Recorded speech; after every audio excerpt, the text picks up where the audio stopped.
70세, 인생의 전환점. 여러분 안녕하십니까? 인생은 참 묘한 것입니다. 젊었을 때는 돈을 벌기 위해 가족과 함께하는 시간도 희생하고 건강도 돌보지 못한 채 오로지 앞만 보고 달려갑니다. 그렇게 평생을 일하고 가족을 위해 헌신했는데 정작 나이가 들어 힘이 없어지고 돈이 없어지면 어떻게 될까요? 오늘 여러분께 들려드릴 이야기는 서울 관악구의 작은 단지하 방에서 혼자 살고 계신 김명수 할아버지의 이야기입니다. 올해 70살이 되신 김 할아버지는 평생 성실하게 살아오셨습니다. 젊은 시절에는 공장에서 일하셨고 나중에는 작은 가게를 운영하셨습니다. 두 아들을 대학까지 보내고 결혼도 시켰습니다. 그런데 예상치 못한 일들이 연달아 일어났습니다. 사업 실패, 아내의 병환, 그리고 금융사기까지. 평생 모은 재산을 모두 잃고 자식들에게 짐이 되지 않으려고 혼자 살기를 선택하셨습니다. 하지만 이것은 단순히 슬픈 이야기만은 아닙니다. 김 할아버지가 어떻게 절망의 순간에서 다시 일어나 인생의 후반전을 더욱 아름답게 만들어 가셨는지, 그 과정을 통해 우리 모두가 배울 수 있는 소중한 교훈을 함께 나누고자 합니다. 만약 오늘 이야기가 여러분께 작은 위로와 희망이 된다면 구독과 좋아요 그리고 댓글로 여러분의 생각을 나눠주시면 감사하겠습니다. 그럼 이제 시작해볼까요? 추락의 시작. 돈이 없어지자 보이기 시작한 것들. 첫 번째 변화. 자식들의 전화가 줄어들다. 김명수 할아버지는 2018년 가을 딸의 대신 70살 생일을 맞이하셨습니다. 예전 같으면 두 아들이 모두 모여 식사를 하고 손주들과 함께 즐거운 시간을 보냈을 것입니다. 하지만 그날은 달랐습니다. 큰아들에게서 온 문자 메시지. 아버지, 생신 축하드립니다. 회사 일이 바쁘네요. 다음에 뵙겠습니다. 작은 아들은 아예 연락이 없었습니다. 저녁이 되어서야 간단한 축하 메시지만 보내왔습니다. 할아버지는 혼자 컵라면으로 생일상을 차리셨습니다. 방 한켠에는 아직도 아들들의 어린 시절 사진들이 걸려 있었습니다. 사진 속 아이들은 활짝 웃고 있었습니다.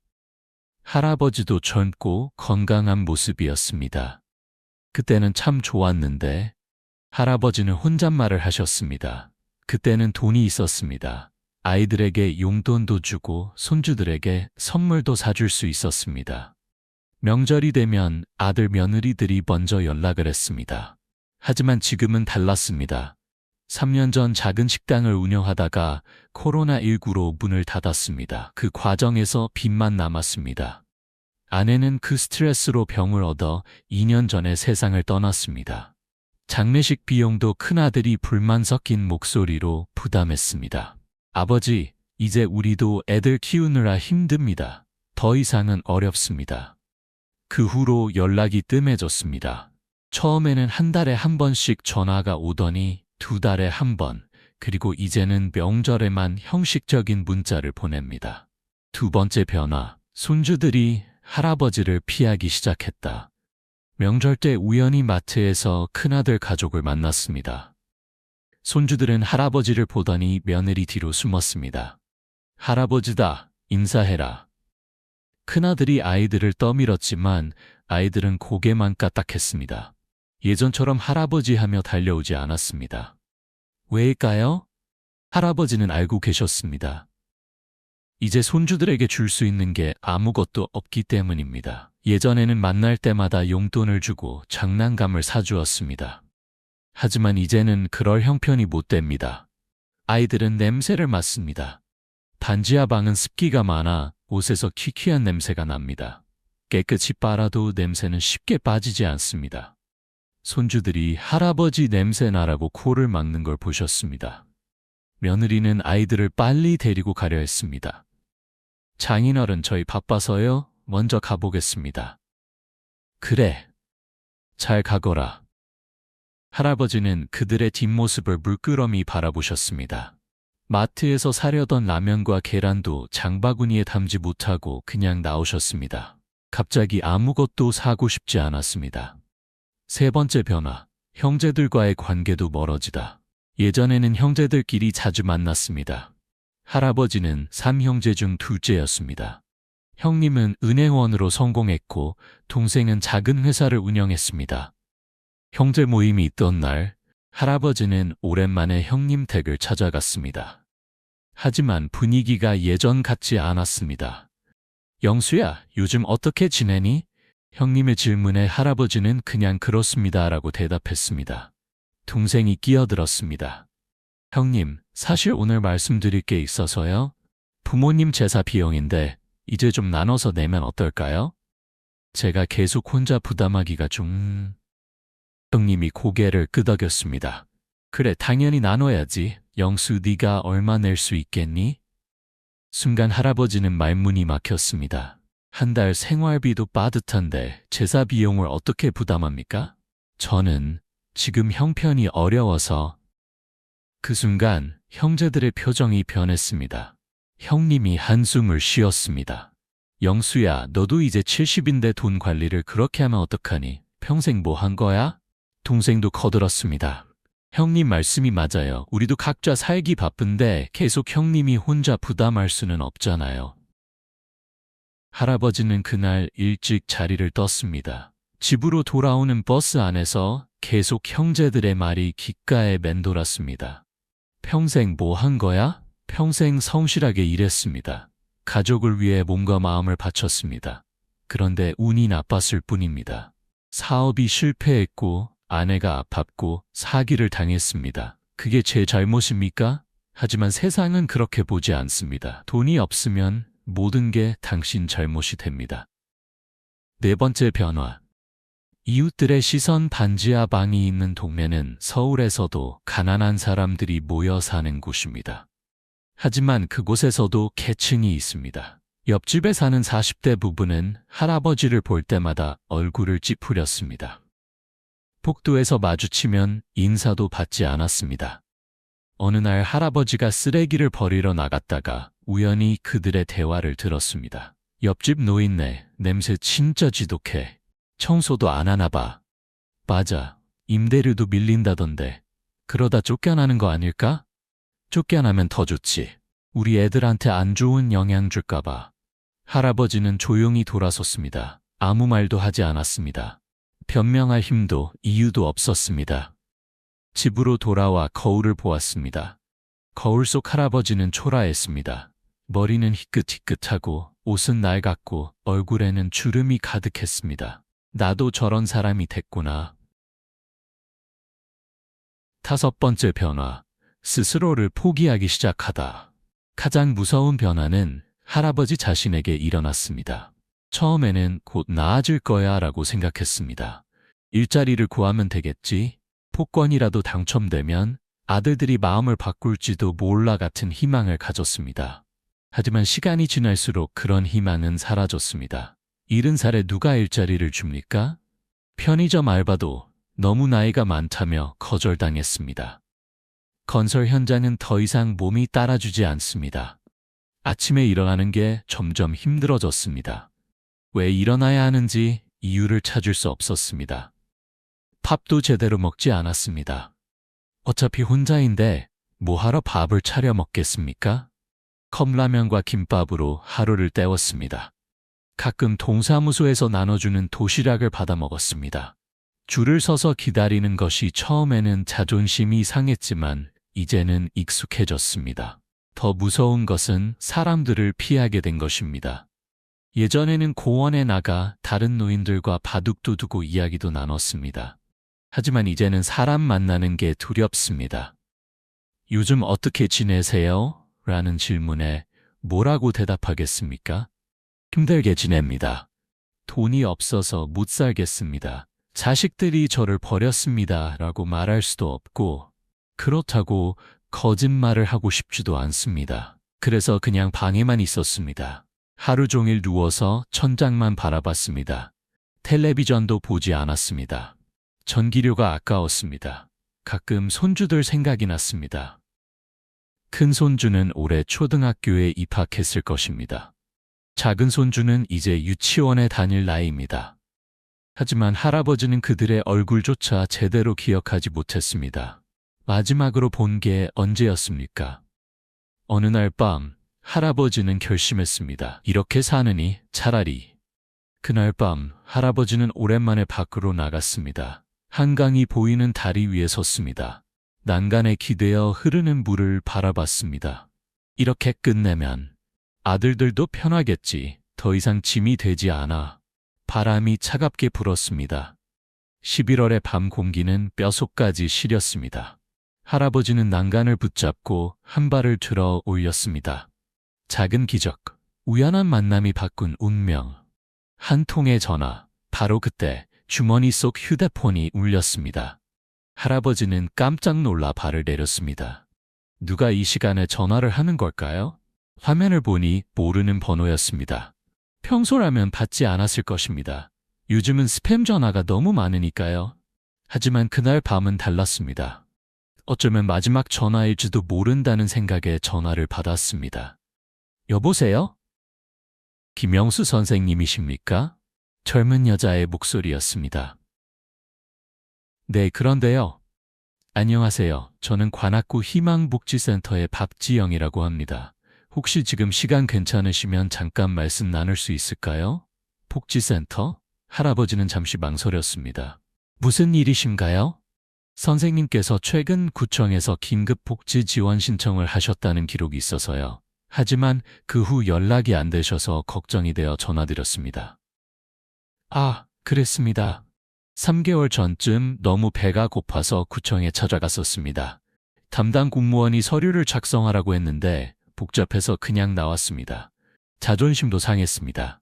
아, 그건. 선생님, 혹시 지금 어디 계세요? 목소리가 좀 떨리시는데 괜찮으세요? 박지영 씨의 목소리에는 진심 어린 걱정이 담겨 있었습니다. 할아버지는 순간 울컥했습니다. 얼마 만에 듣는 따뜻한 말투입니까? 저는 한강입니다. 한강이요? 이 밤에 한강에 웬일이세요?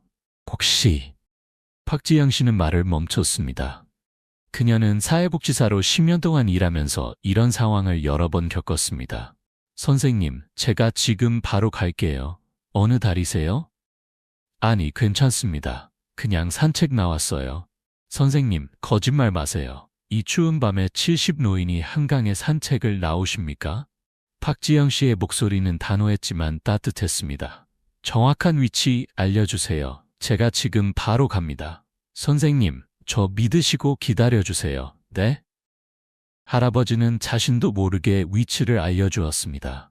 그리고 난간에서 물러나 벤치에 앉았습니다. 30분 후 한 젊은 여성이 택시에서 내렸습니다. 그녀는 주위를 둘러보다가 벤치에 앉아있는 할아버지를 발견했습니다. 김영수 선생님? 할아버지는 고개를 끄덕였습니다. 박지영 씨는 할아버지 옆에 앉았습니다. 그리고 가방에서 따뜻한 커피와 빵을 꺼냈습니다. 제가 오면서 샀어요. 드세요. 아니, 됐습니다. 선생님, 언제 마지막으로 식사하셨어요? 아침에. 거짓말이었습니다. 사실은 어제 점심이었습니다. 박지영 씨는 빵을 할아버지 손에 쥐어주었습니다. 드세요. 그리고 저랑 이야기 좀 합시다. 할아버지는 빵을 한 입 베어 물었습니다. 오랜만에 먹어보는 부드러운 빵이었습니다. 눈물이 났습니다. 선생님, 울지 마세요. 박지영 씨가 할아버지의 등을 토닥였습니다. 그날 밤 할아버지는 자신의 이야기를 처음으로 누군가에게 했습니다. 사업 실패, 아내의 죽음, 자식들과의 관계, 외로움, 절망, 모든 것을 박지영 씨는 묵묵히 들었습니다. 중간에 끼어들지 않고 판단하지 않고 그저 들어주었습니다. 선생님은 잘못한 게 없어요. 박지영 씨가 말했습니다. 세상이 너무 가혹했을 뿐이에요. 하지만 아직 끝이 아니에요. 선생님의 인생은 아직 끝나지 않았어요. 희망복지센터에서의 새로운 시작 다음날 박지영 씨는 할아버지를 희망복지센터로 데려왔습니다. 선생님, 우선 긴급 생계비 지원을 받으실 수 있어요. 그리고 국민기초생활보장 수급자 신청도 할 수 있고요. 그런데 제가 받을 자격이 될까요? 당연합니다. 선생님은 평생 세금 내고 성실하게 사셨잖아요. 이제 국가가 도와드릴 차례입니다. 박지영 씨의 도움으로 할아버지는 여러 가지 지원을 받기 시작했습니다. 기초생활수급비, 노령연금, 그리고 긴급 의료 지원까지. 하지만 더 중요한 것은 박지영 씨가 할아버지에게 새로운 가능성을 보여준 것이었습니다. 선생님, 여기 어르신 일자리 사업이라는 게 있어요. 선생님께 맞는 일을 찾아보면 어떨까요? 70살 늙은 이를 누가 쓰겠어요? 그렇지 않아요. 요즘은 많은 어르신들이 일하고 계세요. 육체적으로 힘든 일이 아니라 선생님의 경험과 지혜를 활용할 수 있는 일이요. 박지영 씨는 할아버지에게 몇 가지 프로그램을 소개했습니다. 이건 초등학교 안전지킴이 프로그램이에요. 등하교 시간에 아이들 안전을 지켜주시는 일이고요. 제가 할 수 있을까요? 물론이죠. 선생님은 두 아들을 키우셨잖아요. 아이들을 사랑하실 줄 아시죠? 할아버지는 처음으로 희망을 느꼈습니다. 초등학교 안전지킴이 할아버지 3주 후 할아버지는 노란 조끼를 입고 초등학교 앞에 섰습니다. 아침 7시 30분 아이들이 하나둘씩 학교에 도착하기 시작했습니다. 안녕하세요. 할아버지가 밝게 인사했습니다. 아이들도 인사를 받았습니다. 안녕하세요, 할아버지. 첫날은 낯설었지만 점점 익숙해졌습니다. 아이들은 순수했습니다. 할아버지가 가난한지 돈이 있는지 관심이 없었습니다. 그저 매일 아침 자신들을 반갑게 맞아주는 따뜻한 할아버지로만 보였습니다. 한 달 후 아이들은 할아버지를 안전 할아버지라고 부르기 시작했습니다. 안전 할아버지, 저 오늘 받아쓰기 100점 받았어요. 그래? 우리 지호가 대단하네. 할아버지, 이거 드세요. 한 아이가 사탕을 주었습니다. 고마워. 할아버지가 잘 먹을게. 그날 할아버지는 집에 돌아와서 그 사탕을 책상 위에 소중히 올려놓았습니다. 오랜만에 누군가에게 받은 선물이었습니다. 일을 시작하면서 할아버지의 삶이 조금씩 변하기 시작했습니다. 우선 규칙적인 생활을 하게 되었습니다. 아침 7시에 나가야 하니까 6시에 일어났습니다. 일을 하면 배가 고파서 밥도 제대로 먹게 되었습니다. 그리고 무엇보다 중요한 것은 존재 이유를 찾은 것입니다. 나는 필요한 사람이구나. 아이들이 자신을 기다린다는 것, 자신이 누군가에게 도움이 된다는 것이 할아버지에게는 큰 힘이 되었습니다. 월급도 많지는 않았지만 할아버지에게는 충분했습니다. 기초수급비와 노령연금, 그리고 일자리에서 받는 수당을 합치면 생활하는 데 큰 무리가 없었습니다. 실버 카페에서의 새로운 친구들. 어느 날 박지영 씨가 또 다른 제안을 했습니다. 선생님, 구청에서 운영하는 실버 카페라는 게 있어요. 어르신들이 모여서 차도 마시고 취미 활동도 하고 친구도 사귀는 곳이에요. 한번 가보시는 게 어때요? 글쎄요, 저는 사람들 만나는 게 좀... 선생님, 혼자 계시면 안 좋아요. 사람은 사람 속에서 살아야 건강해요. 박지영 씨의 권유로 할아버지는 실버 카페를 찾았습니다. 그곳에는 할아버지처럼 혼자 사는 노인들이 많았습니다. 모두가 각자의 사연을 가지고 있었습니다. 저는 이춘자라고 합니다. 올해 75이에요. 한 할머니가 먼저 말을 걸었습니다. 저는 김명수입니다. 혼자 사세요? 네, 아내는 2년 전에 세상을 떠났습니다. 저도 비슷해요. 남편은 10년 전에 세상을 떠났고 딸이 하나 있는데 미국에 있어요. 이춘자 할머니는 밝은 성격이었습니다. 힘든 인생을 살았지만 웃음을 잃지 않은 사람이었습니다. 영수 씨, 너무 슬퍼하지 마세요. 우리 나이에는 그냥 사는 거예요. 하루하루를. 할머니의 말에 할아버지는 고개를 끄덕였습니다. 실버 카페에서 할아버지는 새로운 친구들을 사귀었습니다. 박철수 할아버지는 옛날 이발사였는데 지금도 실버 카페에서 친구들 머리를 깎아주었습니다. 정미숙 할머니는 요리를 잘해서 가끔 간단한 음식을 만들어 와서 나눠 먹었습니다. 이들은 모두 가난했습니다. 모두 외로웠습니다. 하지만 함께 있으니 조금 덜 외로웠습니다. 화해와 용서, 관계의 회복, 방문, 실버 카페에 다니기 시작한 지 3개월쯤 됐을 때였습니다. 어느 일요일 오후 문 두드리는 소리가 났습니다. 누굴까요? 요즘은 집에 찾아오는 사람이 없는데 문을 열었더니 작은 아들이 서 있었습니다. 아버지, 민수야? 들어가도 될까요? 할아버지는 황급히 방을 정리했습니다. 지저분하진 않았지만 아들에게 보여주기엔 초라했습니다. 작은 아들은 방 안을 둘러보더니 아무 말도 하지 않았습니다. 앉아라, 차라도 한 잔? 아버지, 제가 잘못했습니다. 작은 아들이 갑자기 무릎을 꿇었습니다. 왜 이러니? 일어나라. 아버지, 저는 나쁜 아들입니다. 아버지가 이렇게 힘들게 사시는 줄도 모르고. 작은 아들은 울기 시작했습니다. 사실 작은 아들도 힘들었습니다. 회사는 구조조정으로 해고 위기에 처했고 아이들 교육비에 대출 이자까지 정신없이 살다 보니 아버지 생각을 할 여유가 없었습니다. 그러다 우연히 아버지가 초등학교 앞에서 안전지킴이 일을 하는 걸 봤습니다. 노란 조끼를 입고 아이들에게 인사하는 아버지의 모습을 그 순간 작은 아들은 가슴이 무너져 내리는 것 같았습니다. 아버지가 저런 일을 하고 계셨구나. 작은 아들은 아버지가 어떻게 사는지 알아봤습니다. 반지하 방에 혼자 사신다는 것, 기초수급자가 되셨다는 것, 병원도 제대로 가지 못한다는 것을. 아버지, 제가 데리고 갈게요. 저희 집으로 오세요. 아니다. 너희도 힘든 거 아니? 힘들어도 괜찮아요. 아버지는 저희 아버지니까요. 할아버지는 고개를 저었습니다. 민수야, 마음만 고맙다. 나는 이제 혼자 사는 게 편하다. 아버지, 정말이다.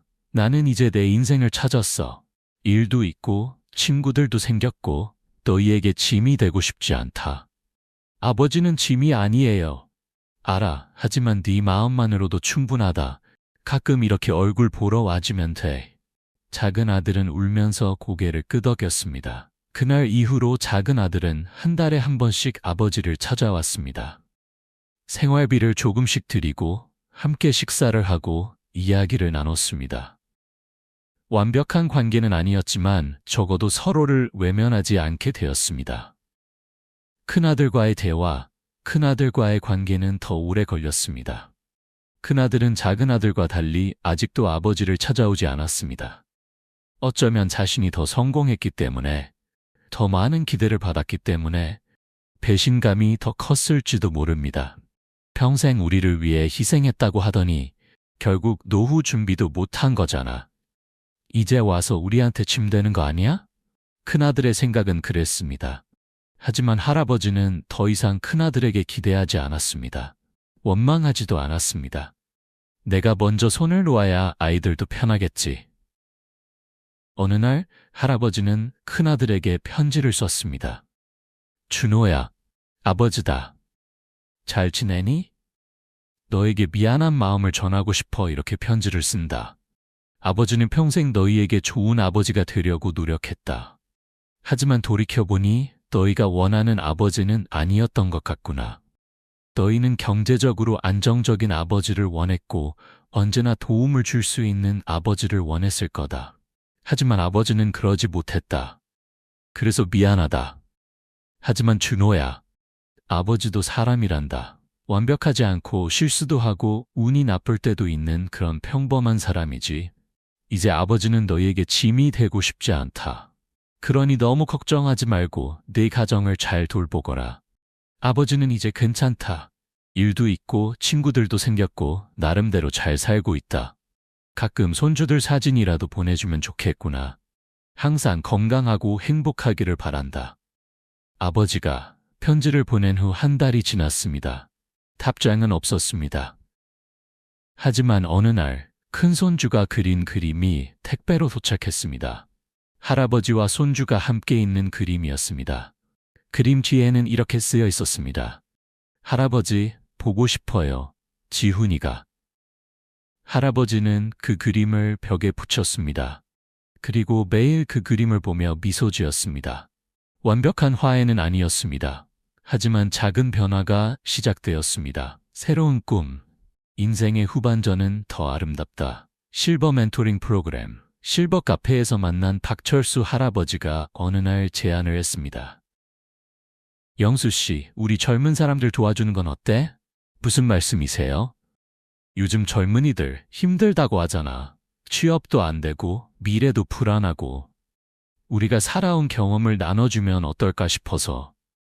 저희가 뭘 알아서 조언을 해요. 아니, 우리가 많이 알지. 우리는 70년을 살았잖아. 그 세월이 헛된 게 아니라고. 박철수 할아버지의 제안으로 실버 카페에서는 실버 멘토링 프로그램을 시작했습니다. 청년들과 노인들이 만나 대화를 나누는 프로그램이었습니다. 첫 모임 날, 10명의 청년이 찾아왔습니다. 한 청년이 말했습니다. 저는 취업 준비를 3년째 하고 있습니다. 대학도 졸업했고 스펙도 쌓았는데 계속 떨어집니다. 이제는 뭘 해야 할지 모르겠어요. 할아버지가 대답했습니다. 젊은이, 나도 비슷한 경험이 있네. 젊었을 때 공장에 취직하려고 50군데 넘게 지원했었지. 다 떨어졌어. 그래서 어떻게 하셨어요? 포기하지 않았지. 50번째에 붙었거든. 그리고 그 회사에서 10년을 일했네. 하지만 지금은 달라요. 경쟁이 너무 심해요. 맞아. 너희 세대가 더 힘들지. 하지만 젊은이, 중요한 건 포기하지 않는 거야. 그리고 성공의 기준을 스스로 정하는 거지. 성공의 기준이요? 그래. 대기업에 들어가는 게 성공이라고 누가 정했나? 자신이 좋아하는 일을 하면서, 건강하게 살면서, 사랑하는 사람들과 함께 있으면 그게 성공 아닐까? 청년은 고개를 끄덕였습니다. 또 다른 청년이 질문했습니다. 할아버지, 혹시 인생에서 가장 후회되는 게 뭐예요? 할아버지는 잠시 생각했습니다.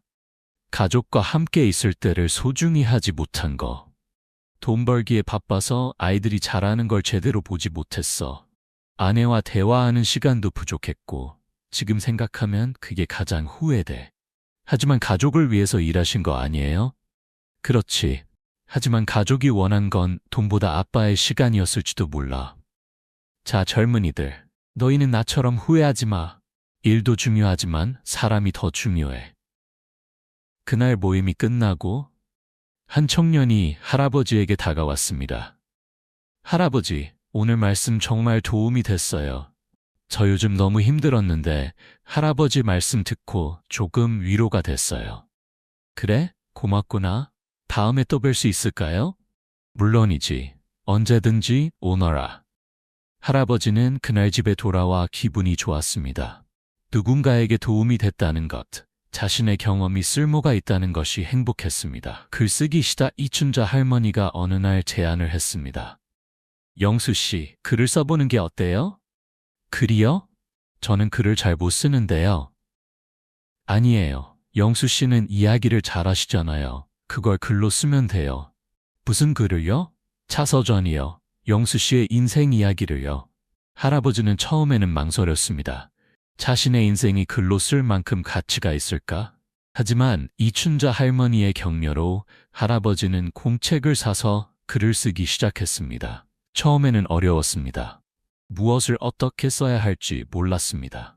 하지만 조금씩 과거를 떠올리며 쓰다 보니 어느새 공책 한 권이 가득 찼습니다. 어린 시절 이야기, 부모님과의 추억, 첫사랑, 결혼, 아이들이 태어났을 때의 기쁨, 사업의 성공과 실패, 아내와의 이별, 그리고 지금의 삶까지.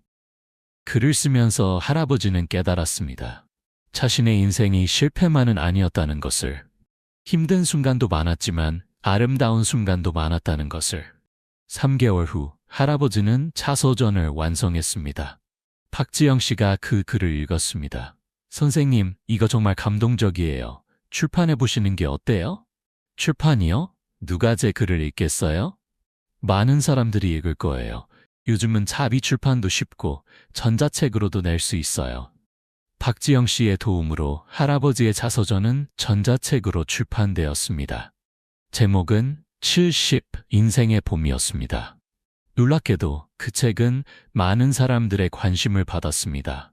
특히 비슷한 처지에 있는 노인들과 가족과의 관계로 고민하는 중년들에게 큰 울림을 주었습니다.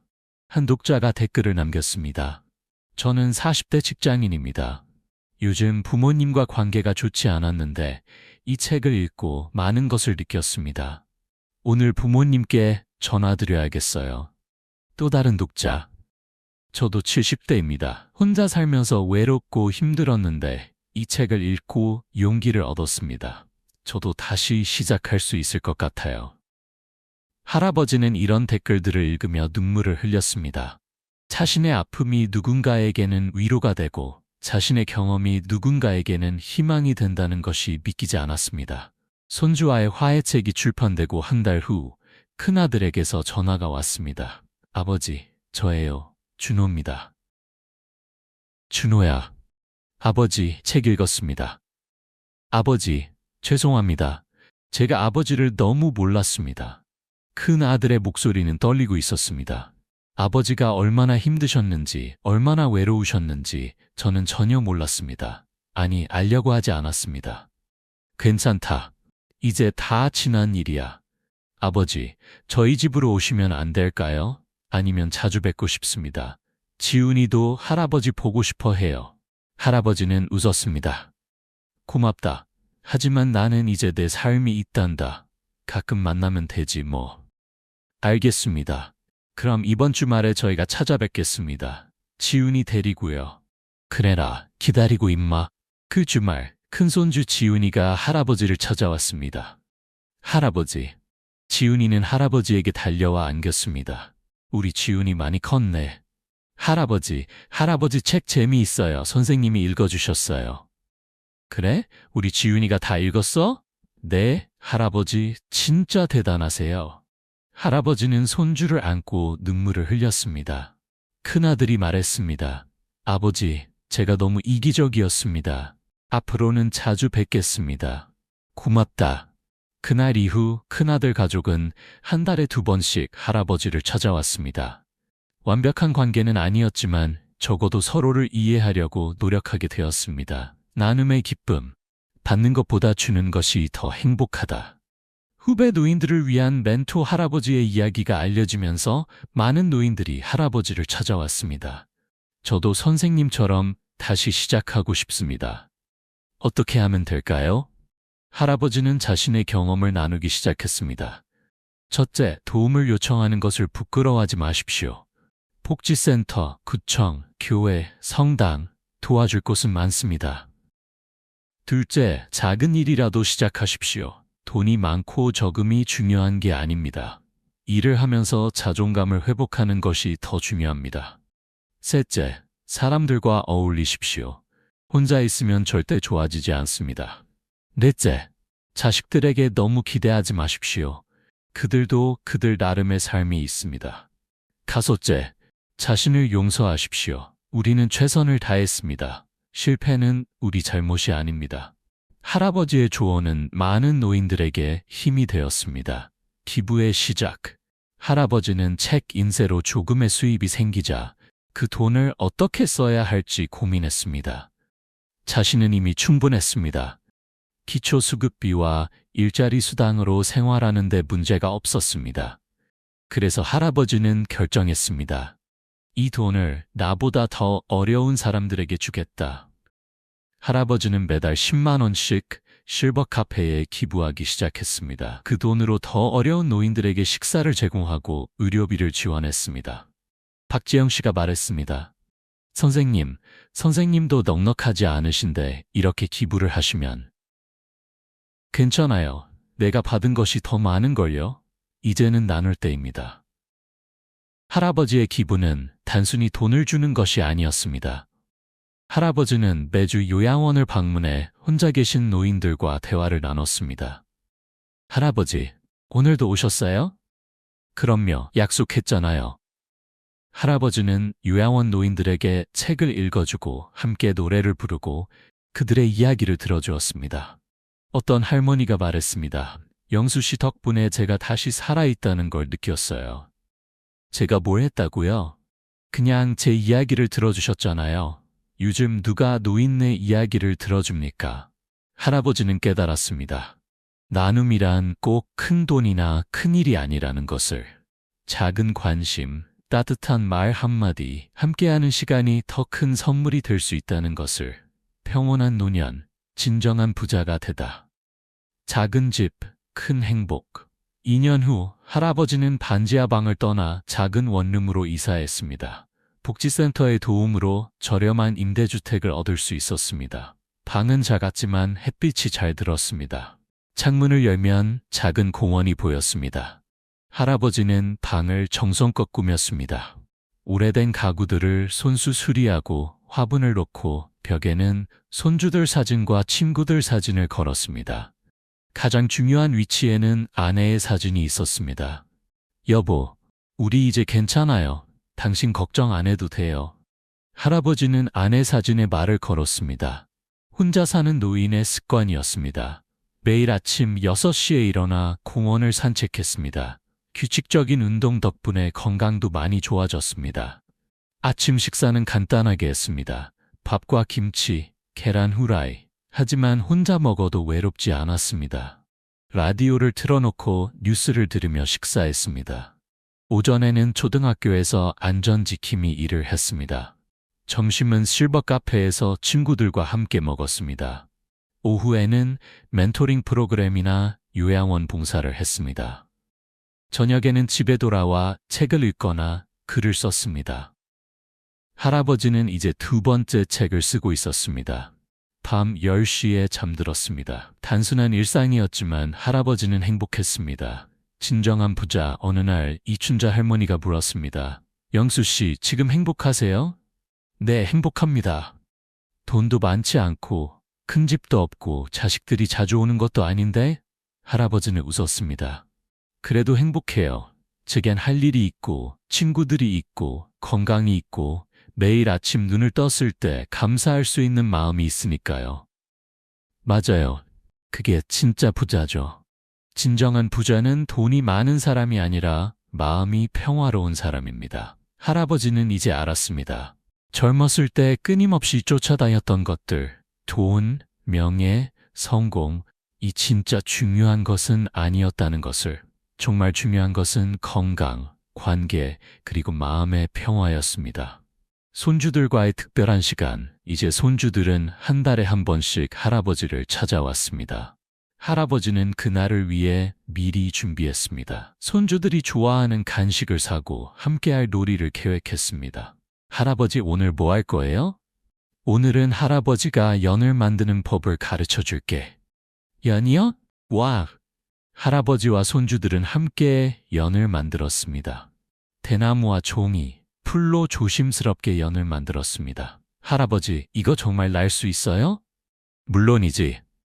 할아버지 어렸을 때는 이렇게 연을 만들어서 날렸단다. 공원에 가서 연을 날렸습니다. 처음에는 잘 날지 않았지만 몇 번 시도하자 연이 하늘 높이 올라갔습니다. 와, 날아요 할아버지. 손주의 웃는 얼굴을 보며 할아버지도 웃었습니다. 그 순간 할아버지는 깨달았습니다. 손주들에게 필요한 것은 비싼 선물이 아니라 함께하는 시간이었다는 것을. 인생의 후반전은 더 아름답다. 할아버지는 이제 73입니다. 3년 전 한강 다리 위에서 모든 것을 포기하려 했던 그 사람이 맞나 싶을 정도로 많은 것이 변했습니다. 여전히 부자는 아닙니다. 큰 집도 없고 차도 없습니다. 하지만 할아버지는 행복합니다. 왜일까요? 첫째, 할아버지는 자신의 가치를 찾았습니다. 나이와 돈이 사람의 가치를 결정하는 것이 아니라는 것을 깨달았습니다. 둘째, 할아버지는 의미 있는 관계를 맺었습니다. 완벽하지는 않아도 진심이 통하는 사람들과 함께 있습니다. 셋째, 할아버지는 나누는 기쁨을 알았습니다. 받는 것보다 주는 것이 더 행복하다는 것을 배웠습니다. 넷째, 할아버지는 매일을 감사하며 살게 되었습니다. 아침에 눈을 뜨는 것, 햇빛을 보는 것, 친구와 대화하는 것, 손주의 웃음소리를 듣는 것, 모든 것이 감사했습니다. 어느 날 한 젊은이가 할아버지에게 물었습니다. 할아버지, 인생에서 가장 중요한 것이 뭐예요? 할아버지는 잠시 생각하더니 대답했습니다. 포기하지 않는 것, 그리고 다시 시작할 용기를 갖는 것. 그게 쉬운가요? 쉽지 않지. 하지만 불가능하지도 않아. 나도 했으니까. 할아버지는 창밖을 바라보았습니다. 봄이 오고 있었습니다. 공원의 나무들이 조금씩 초록빛을 띠기 시작했습니다. 젊은이, 인생은 마라톤이야. 전반전을 잘 못 뛰었다고 해서 후반전까지 망치면 안 돼. 오히려 후반전이 더 중요할 수도 있어. 왜요? 전반전은 남들이 정한 기준으로 뛰지만 후반전은 내가 정한 기준으로 뛸 수 있거든. 그게 진짜 자유야. 할아버지의 말에 젊은이는 고개를 끄덕였습니다. 그날 저녁 할아버지는 일기를 썼습니다. 오늘로 나는 73이 되었다. 돌이켜보면 인생이 참 많이 힘들었다. 가난했고 외로웠고 절망했다. 하지만 지금은 안다. 그 모든 아픔이 나를 더 강하게 만들었다는 것을. 그 모든 실패가 나를 더 겸손하게 만들었다는 것을. 그 모든 외로움이 나를 더 따뜻한 사람으로 만들었다는 것을. 이제 나는 진짜 부자가 되었다. 돈은 없어도 마음은 부자다. 명예는 없어도 평화는 있다. 권력은 없어도 자유는 있다. 인생의 후반전은 전반전보다 더 아름답다. 왜냐하면 이제는 남의 시선이 아니라 내 마음이 원하는 대로 살 수 있기 때문이다. 내일도 좋은 날이 되겠지. 매일이 선물이니까. 할아버지는 일기장을 덮고 불을 껐습니다. 내일 아침이 기다려졌습니다. 새로운 하루, 새로운 기회, 새로운 기쁨이 기다리고 있었습니다. 김영수 할아버지의 이야기는 여기서 끝이 아닙니다. 할아버지는 지금도 매일 아침 일어나 새로운 하루를 살고 있습니다.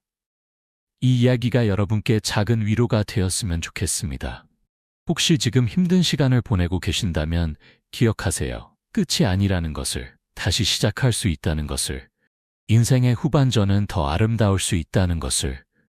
돈이 없어도, 가족이 멀어져도, 혼자여도 당신은 여전히 가치 있는 사람입니다. 당신의 경험, 당신의 지혜, 당신의 존재 자체가 이 세상에 필요합니다. 포기하지 마세요. 오늘도, 내일도 계속해서 살아가세요. 그리고 언젠가는 당신도 나는 행복합니다라고 말할 수 있는 날이 올 것입니다. 감사합니다. 여러분의 건강과 행복을 기원합니다. 다음 이야기에서 또 만나요. 구독, 좋아요, 댓글로 여러분의 이야기도 들려주세요. 우리 함께 희망을 나눠요. 안녕히 계세요.